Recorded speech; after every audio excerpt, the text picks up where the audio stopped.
आप 2020 से 2020 पहुंच गए। रेणु जी कमाल कर दिया।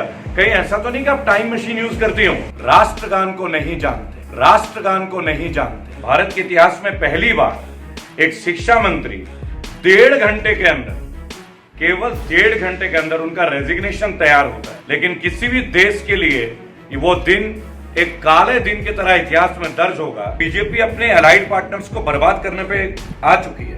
मुझे लगता है 1.5-2 महीने के अंदर नीतीश जी निकल लेंगे सीएम की कुर्सी से और बीजेपी के सुशील मोदी दोबारा ना आ जाए। कि क्या ये सुशासन की सरकार है? कि क्या ये सुशासन की सरकार है? कि क्या ये सुशासन की सरकार है?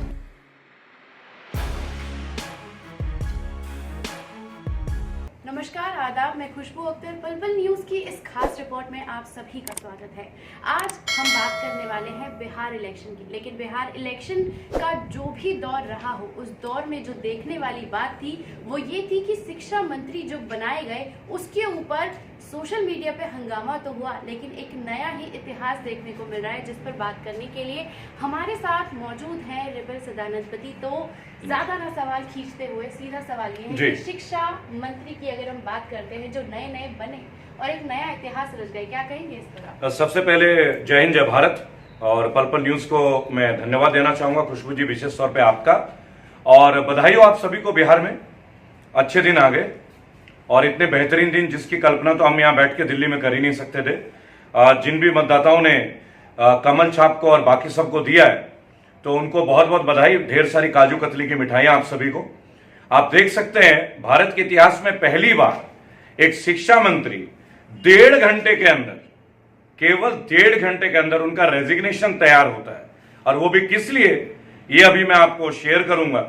लेकिन किसी भी देश के लिए वो दिन एक काले दिन की तरह इतिहास में दर्ज होगा कि शिक्षा मंत्री, एक एजुकेशन, मिनिस्ट्री ऑफ एजुकेशन जिसको जिया जाता है, भाई एजुकेशन हमारी नींव है, फाउंडेशन है हमारे देश की, हमारे नौजवानों की, हमारी देश की लड़कियों की, महिलाओं की, सभी के लिए। और वही शिक्षा मंत्री राष्ट्रगान को नहीं जानते। राष्ट्रगान, नेशनल एंथम। शायद अब ये सभी को समझ में आ रहा होगा कि जिस तरह आप आर्मी में एनडीए वगैरह जाना चाहते हो तो एनडीए क्वालिफाई करेंगे, बीटेक के लिए आपको एग्जामिनेशन क्वालिफाई करना पड़ता है। अगर आप जज बनना चाहते हैं तो आपको हायर जुडिशरी एचजेएस या पीसीएसजे मजिस्ट्रेट के लिए, या अगर आप आईएएस आईपीएस बनना चाहते हैं तो यूपीएससी की आपको एग्जाम्स क्लियर करनी होती है।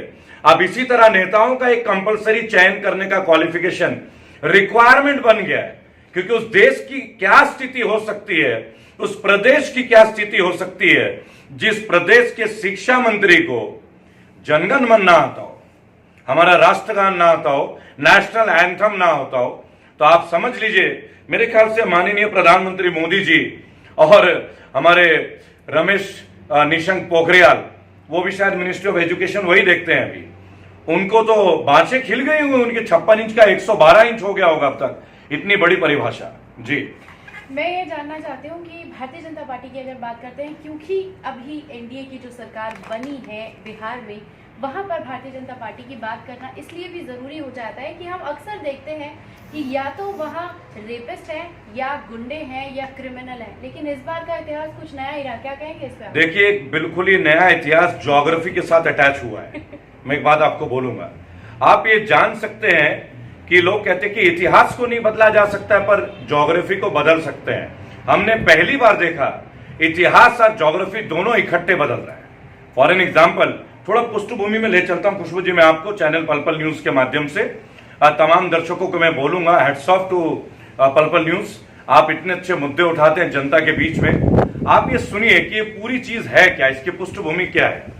सन 2010-2011 में मेवालाल चौधरी, जो कि शिक्षा मंत्री अभी अभी बने थे आप जानते हैं, इसके ऊपर भी बहुत बड़ा इतिहास है।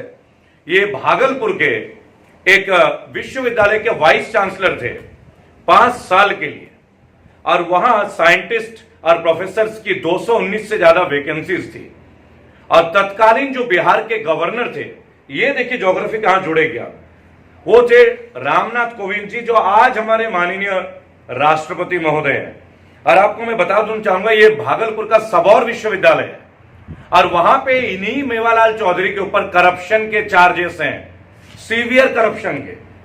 जब तत्कालीन वहां के गवर्नर थे बिहार के रामनाथ कोविंद जी को, उनको लगातार बहुत कंप्लेंट्स आई मेवालाल जी को लेके, उन्होंने तुरंत इंक्वायरी बैठाई, वो अभी तक उसके ऊपर डिसीजन आना पेंडिंग है, पर करप्शन के चार्जेस इनके ऊपर लेवाइड है, लगे थे, ही वाज चार्ज्ड। और देखिए कितना अच्छा बीजेपी का टोटल बैकग्राउंड है। मुझे लगता है ये बीजेपी अपने अलाइड पार्टनर्स को बर्बाद करने पे आ चुकी है। मुझे लगता है 1.5-2 महीने के अंदर नीतीश जी निकल लेंगे सीएम की कुर्सी से और बीजेपी के सुशील मोदी दोबारा ना आ जाए। आप देखेंगे यही होगा 2 से 6 महीने के अंदर। और क्यों होगा मैं आपको बता रहा हूं, क्योंकि मेवालाल जी जो है वो जेडीयू के हैं, ये तो आप जानते ही हैं। जानबूझ के चयन किया गया शिक्षा मंत्री के तौर पे, क्या बीजेपी के कोर कमेटी को पता नहीं था? दोस्तों इस वीडियो को समझिएगा मैं क्या कहना चाह रहा हूं। बीजेपी क्षेत्रीय दलों को नाश कर रही है, खत्म कर रही है। माननीय नीतीश जी को यह बात अब तो समझ में आई गई होगी। ऊपर से आप देखिए उप मुख्यमंत्री रेणु सिंह, उनके प्रवचन और भी लाजवाब है। उन्होंने बोला हम 20,020 में हैं। धन्यवाद हमारे जो बिहार में आप उप मुख्यमंत्री बन के पधारे। सबसे पहली बात, आप 2020 से 20,020 पहुंच गए। रेणु जी कमाल कर दिया। कहीं ऐसा तो नहीं कि आप टाइम मशीन यूज करती हो? साइंटिफिकली टाइम मशीन की बहुत सारी मूवीज मैंने देखा है, स्पेसशिप के ऊपर देखा है, 4 एपिसोड है उसके। आप अगर मूवी देखेंगे एक जोन से दूसरे जोन, कभी पूर्व में डायनासोर के साथ भी आप जाके खेल सकते हैं, मोबाइल से बात कर सकते हैं। तो शायद आप 20,020 पहुंच गई होंगी। और जो दूसरे हैं इनके उप मुख्यमंत्री, मैं उनका नाम इस वक्त भूल रहा हूं, और उन्होंने अपने एक अभिभाषण में नीतीश कुमार जी को प्रधानमंत्री बता दिया था। तो देखिए चुनाव कितना जबरदस्त। 2 उप मुख्यमंत्री, नॉर्थ पोल साउथ पोल, ठीक है, और एकदम बीच में शिक्षा मंत्री, वो लंबा पोल कि सीधा पोल खोल हो गया। वो भारत मतलब जनगण गण नहीं गा पाए। करप्शन के चार्जेस 1.5 घंटे के अंदर ही उन्होंने तुरंत इस विवाद को समाधान दे दिया। हाँ, एक बात बहुत अच्छा लगा, ही रिजाइन इमीडिएटली, ये बात बहुत अच्छा लगा। लेकिन उनके रेजिग्नेशन से ज्यादा महत्वपूर्ण बात यह है कि क्या ये सुशासन की सरकार है, क्या ये नीतीश जी की सरकार है, या ये अच्छे दिन की सरकार है? अभी बंगाल में चुनाव होने वाले हैं, तय कर लीजिए क्या बंगाल में भी यही चाहते हैं आप लोग? बिहार में ये हुआ नहीं है, ये ईवीएम ने किया है। और ईवीएम के ऊपर आवाज हम उठाते रहेंगे और बहुत जोर से उठाएंगे, क्योंकि ईवीएम जीत रहा है जब तो मेवालाल जैसे जीत रहा है। आप ये सोचिए, शिक्षित युवा नहीं जीत के आ रहा है, युवा वर्ग उठ के नहीं आ रहा है, लेकिन जिन पे करप्शन के चार्ज है वो जीत रहे हैं। इसी को तो बोलेंगे 15 साल का नीतीश जी का और एनडीए का और भाजपा का सुशासन का राज। तो हमारे साथ मौजूद थे सदानंद पति, जिन्होंने सारे फैक्ट्स एंड फिगर्स के साथ बताया कि देश में जनता ही नहीं पूरे देश को सिर्फ और सिर्फ तमाम जुमलों के नाम पर ठगा जा रहा है। और जनता की भी अगर बात करें तो जनता भी शिक्षा रोजगार के मुद्दों से इतर हट के उन्हें भी एंटरटेनमेंट में खुशी मिलने लगी है। हम आगे भी इसी तरह के मुद्दों को आपके सामने रखते रहेंगे, क्योंकि ये हमारी जिम्मेदारी है कि सरकार चाहे ना चाहे हमें हमारी जिम्मेदारी के साथ उन तमाम मुद्दों को आपके सामने रखना है जिसके बारे में बात मीडिया नहीं करना चाहता।